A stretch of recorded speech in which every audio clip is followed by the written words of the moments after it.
Hello everyone, welcome back to the channel. आप लोगों का स्वागत है और आज हम पढ़ने वाले हैं आगे के रेशियोज। अभी तक हमने दो रेशियोज पढ़ लिए। First one is current ratio and second one is quick ratio. ये दोनों जो था आपका वो लिक्विडिटी रेशियो थे और करंट रेशियो का जो आइडियल रेशियो था वो 2:1 था और क्विक रेशियो का 1:1 था। दोनों रेशियो आपकी लिक्विडिटी को बताता था। लिक्विडिटी में इतना ही है और इसके ऊपर हमने 35 क्वेश्चन देखे थे 34 तक। आज हम पढ़ेंगे सॉल्वेंसी रेशियो। सॉल्वेंसी रेशियो में 4 रेशियो आते हैं: depth to T ratio, total assets to डेप्थ रेशियो, प्रोप्राइटरी रेशियो और इंटरेस्ट कवरेज रेशियो। तो इंटरेस्ट कवरेज को भी हम नहीं पढ़ने वाले, अभी हम 3 रेशियो पढ़ेंगे।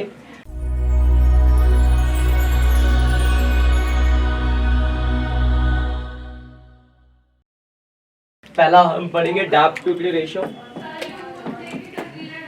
डेप्थ टू इक्विटी रेशियो, देखो नाम में ही फॉर्मूला है डेप्थ टू इक्विटी रेशियो। डेप्थ का मतलब है आपका लॉन्ग टर्म डेप्थ, तो आप यहां लोगे लॉन्ग टर्म डेप्थ। लॉन्ग टर्म डेप्थ का मतलब क्या होता है? Non current liability upon equity का मतलब होता है share holder fund. Share holder fund जिसको हम इक्विटी भी कहते हैं। अभी हम इसको थोड़ा सा डिस्कस करेंगे। पहला रेशियो आपका हो गया डेप्थ टू इक्विटी रेशियो। दूसरा जो रेशियो आपका टोटल एसेट्स टू डेप्थ रेशियो। देखो ये भी रेशियो जो है ना नाम में ही है, टोटल एसेट्स टू डेप्थ रेशियो। टोटल एसेट्स टू डेप्थ, तो फॉर्मूला भी इसका यही है, total assets upon long term डेप्थ। लॉन्ग टर्म डेप्थ का मतलब हो गया नॉन करंट लायबिलिटी। ठीक है। और तीसरा रेशियो आपका प्रोप्राइटरी रेशियो है ना, इंटरेस्ट कवरेज अभी करना नहीं है। प्रोप्राइटरी रेशियो,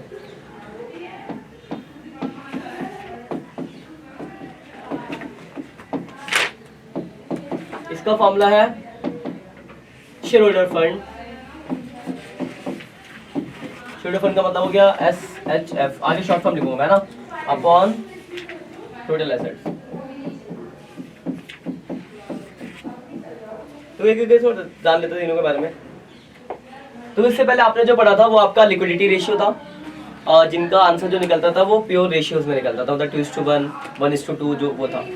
अब ये जो आपका सॉल्वेंसी रेशियो, इसका पूरा क्या प्योर फ्रैक्शन, मतलब पूरा डिवाइड करोगे 0.02:1 0 जो भी होगा, प्योर फ्रैक्शन में निकलेगा। ये 3 रेशियो में देख रहे हैं। पहला आपका डेप्थ टू इक्विटी रेशियो, जिसका फॉर्मूला आपका long term depth upon share holder fund. Long term डेप्थ का मतलब क्या? Non current liabilities.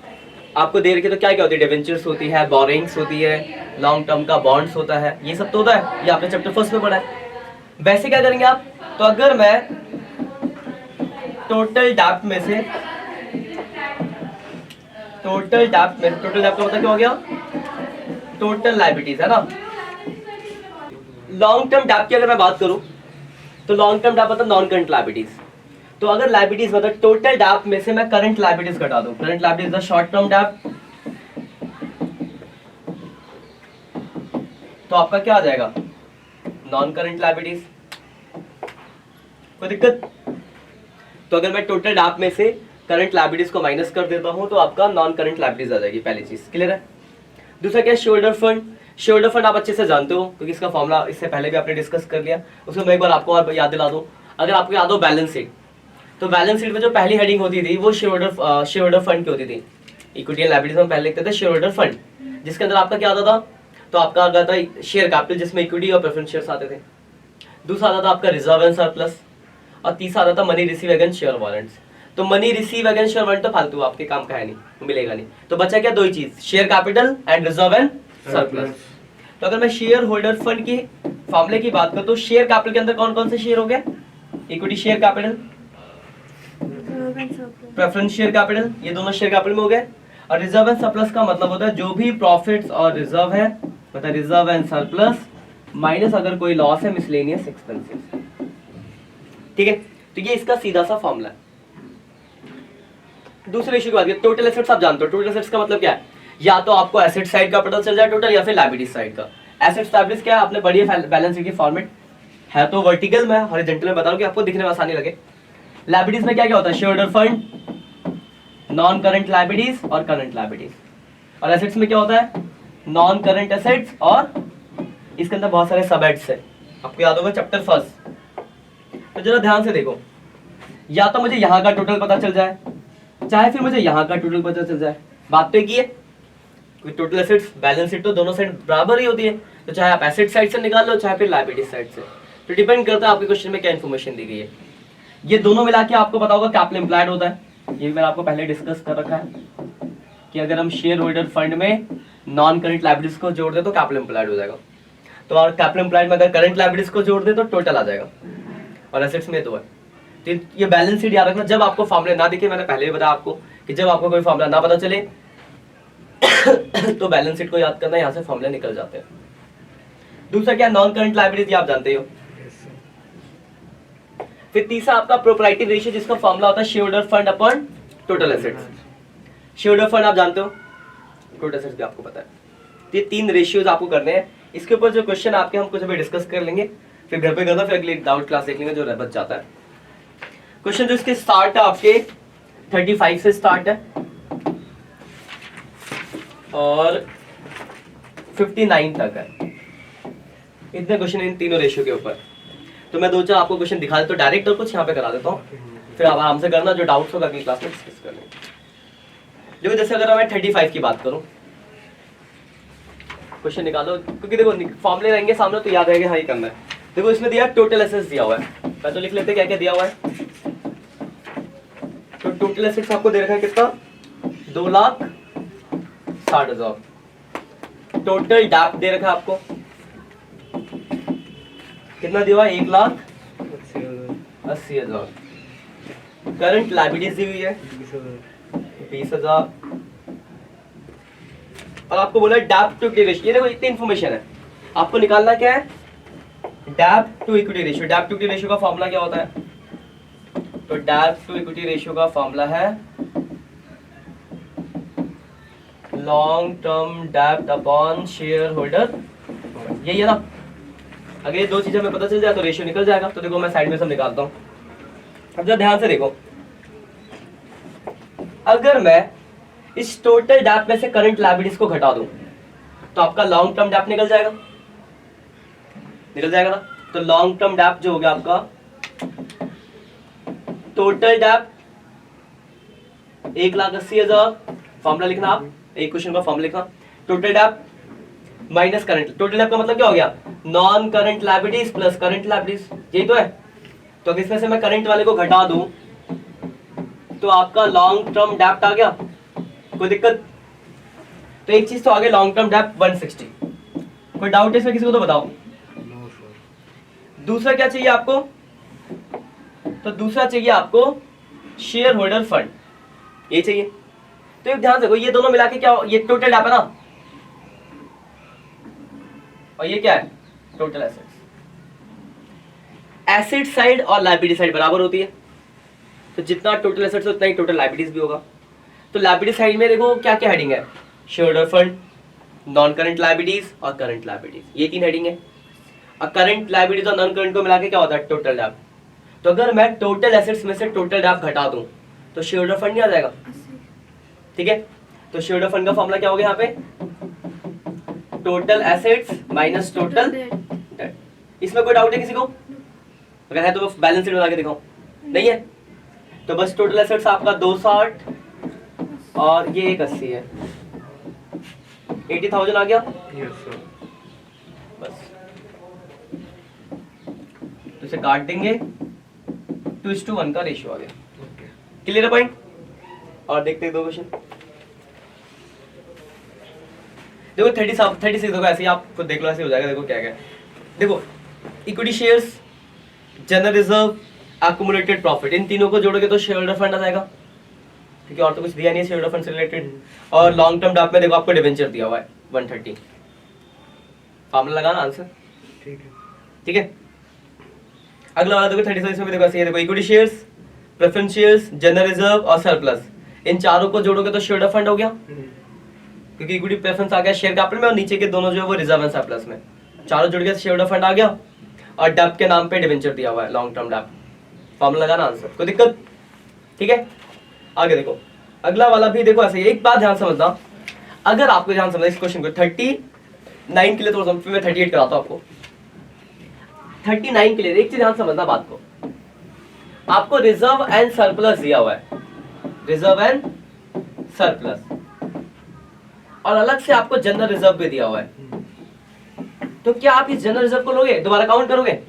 देखो reserve and surplus is the main head. Main head का मतलब है कि ये ऑलरेडी इसके अंदर जुड़ा हुआ होगा। तो अगर किसी क्वेश्चन के अंदर रिजर्व एंड सरप्लस दे रखा है तो अलग से कोई रिजर्व है पीएनएल या कोई भी रिजर्व, तो आपको प्लस करने की जरूरत तो पड़ेगी नहीं। या फिर जैसे एक और चीज, मान लो आपको शेयर कैपिटल दिया है और अलग से प्रेफरेंस शेयर दिया है, तो लिखने की जरूरत होगी क्या? वो तो शेयर कैपिटल के अंदर ही होगा। तो अगर आपको मेन हेड दिया है या सब हेड दिया तो उसके अंदर की चीजें ऑलरेडी इंक्लूडेड होती है, तो आपको दोबारा लिखने की जरूरत नहीं होगी। यही चीज 39 में जहां बच्चे गलती करते हैं, वहां रिजर्व एंड सरप्लस के बाद अलग से रिजर्व दिया है, अगर आप उसको जोड़ोगे तो गलत हो जाएगा आपका क्वेश्चन। देखो जरा, देखो प्रेफरेंस शेयर है, इक्विटी शेयर है, सिक्योरिटी प्रीमियम रिजर्व है, और उसके बाद लिखा रिजर्व एंड सरप्लस। तो यहाँ पे जैसे ही अगर आपने सिक्योरिटी प्रीमियम रिजर्व को प्लस किया तो आपका क्वेश्चन गलत हो जाएगा, क्योंकि security premium reserve is part of reserve and surplus, तो वो ऑलरेडी रिजर्व एंड सरप्लस के अंदर क्या होगा, इंक्लूड होगा। तो यहाँ पे हम सिर्फ इक्विटी शेयर्स, प्रेफरेंस शेयर्स और रिजर्व एंड सरप्लस लेंगे। तो आपका शेयर होल्डर फंड आ गया। और देखो डेब्ट के नाम पे सीधे एक डेब्ट है, लॉन्ग टर्म बोरिंग दे रखा है, loan taken from the IDBI bank. ठीक है, बाकी चीजें फालतू तुम्हारे काम की है नहीं। कभी कभार क्वेश्चन में ऐसा भी होगी आपको बहुत सारी इन्फॉर्मेशन दी होगी और जो कुछ चीजें आपके काम की नहीं होगी। देखो इधर की जो इन्फॉर्मेशन, इन्वेस्टमेंट, प्रॉपर्टी, इन सबका कोई काम ही नहीं आपको, हो जाएगा ये। अब देखो 38 नंबर देखते हैं जरा। 38 में देखो लिखा हुआ है कैपिटल एम्प्लॉयड दे रखा है 8 लाख रुपीस।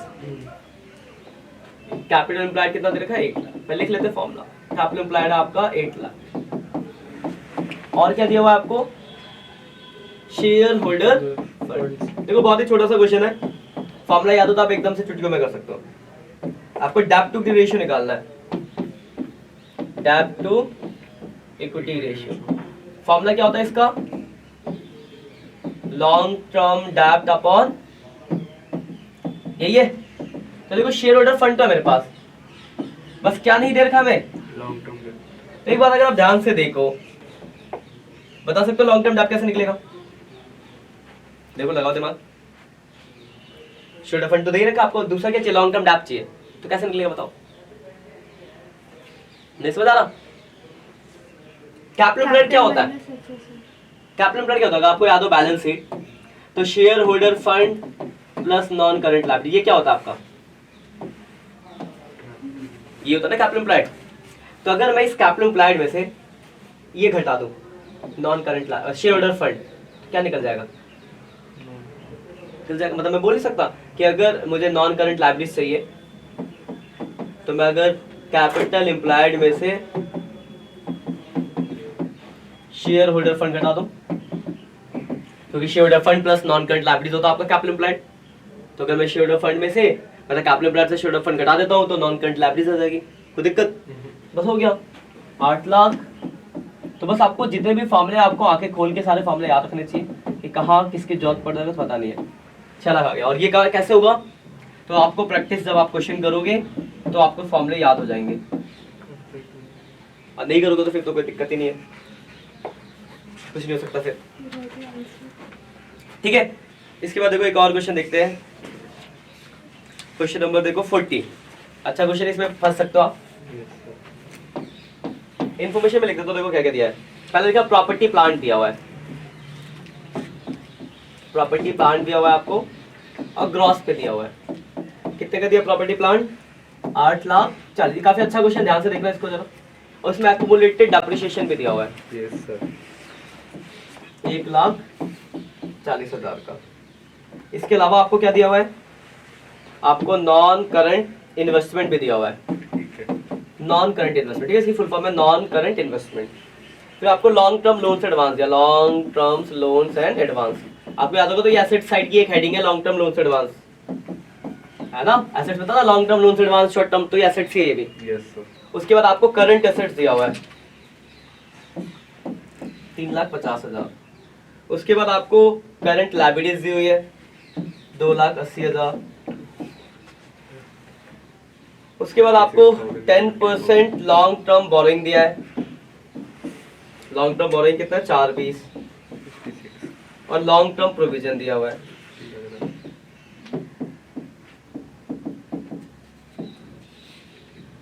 1,40,000। जरा आप इसको ध्यान से देखो जरा,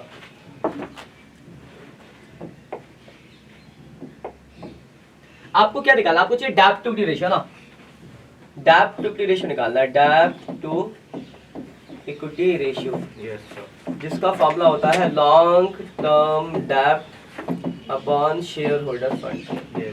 तो देखो लॉन्ग टर्म डेप्थ तो ये दोनों, लॉन्ग टर्म बोरिंग और लॉन्ग टर्म प्रोविजन, एक लॉन्ग टर्म बोरिंग था, एक लॉन्ग टर्म प्रोविजन, दोनों मिला के लॉन्ग टर्म डेप्थ हो गए। तो 420 प्लस 140, 560 हो गया।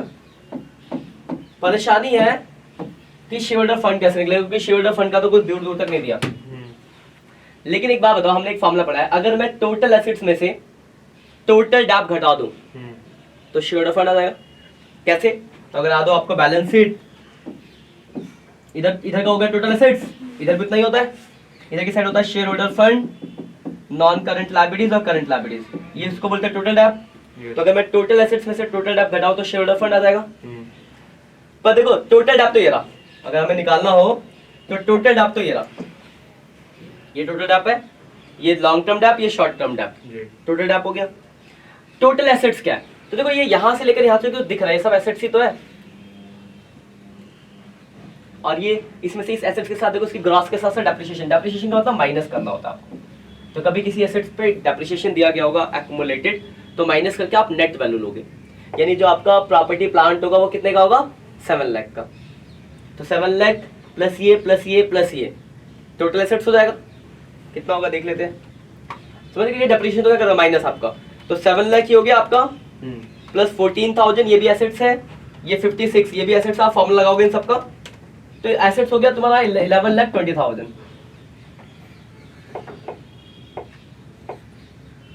ठीक है, कितना हो गया एसेट्स? एसेट्स हो गया 11,20,000। क्या किया आपने? फॉर्मूला लगाओगे, अगले पेज पे लिख देंगे आप, फॉर्मूला लगाना, ये सारे एसेट्स को जोड़ लिया यहाँ तक आपके एसेट्स थे, तो यहाँ तक आपने प्लस कर दिया। देखो ये भी एसेट्स है, इसमें से घटा के 7 लाख, ये भी एसेट्स होता है, non current investment, long term loan advance भी एसेट्स होता है, करंट एसेट्स भी एसेट्स होता है।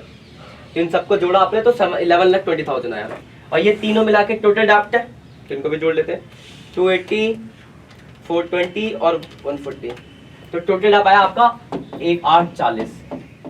ये आपका टोटल डेप्थ है यहाँ से लेकर यहाँ तक, माइनस 11,20, तो 280 आ गया आपका शेयर होल्डर फंड। फॉर्मूला लगा के लिख लोगे ना, तो लिख लेना बस 560 डिवाइड बाई 280, 2:1 का रेशियो आ गया। ठीक है, तो ऐसे आपके क्वेश्चनों को करना है, क्वेश्चन करोगे, क्वेश्चन करने में परेशानी आएगी, जो परेशानी आएगी वो नेक्स्ट लेक्चर में देखेंगे। ठीक है, आज के लिए इतना ही, बाय बाय।